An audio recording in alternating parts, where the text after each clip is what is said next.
So in fact, one monastery that I trained in, genuinely, one of the rules was that you weren't allowed to scratch. And it sounds crazy, but once you kind of look at it, it's actually a really useful way of understanding the mind. So actually using the itch as a way of understanding the mind. So instinctively in life, we experience something, you know, and it's like, get rid of it. Or there's an itch, okay, scratch it. And so as long as we're in that mentality in life, we're very sort of reactive, you know, something happens, okay, quickly, we need to do something about it. But instead, if we can kind of, oh, that's interesting.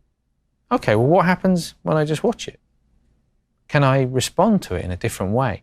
And once you kind of start looking at it from a point of view, sort of curiosity, then something starts to change, you know? And okay, we say it's a scratch. What is a scratch?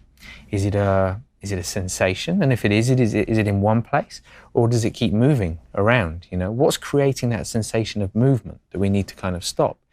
Is it a feeling of heat or coolness? Is it a sharp pain or is it dull?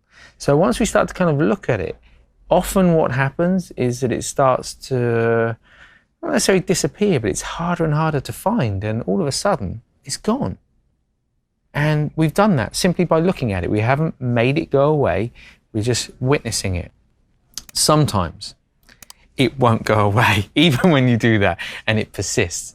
So look, if it becomes such a problem that, you know, it's just ruining things for you, then of course, scratch it, but do it mindfully, rather than simply doing it without thinking about it. Okay, you're conscious of it, you've examined it, you've looked at it, not with the intention of stopping it or making it go away, but simply out of interest, to see what it is that you're witnessing.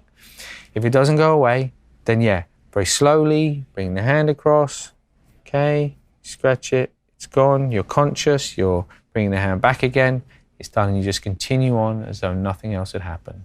So just like that.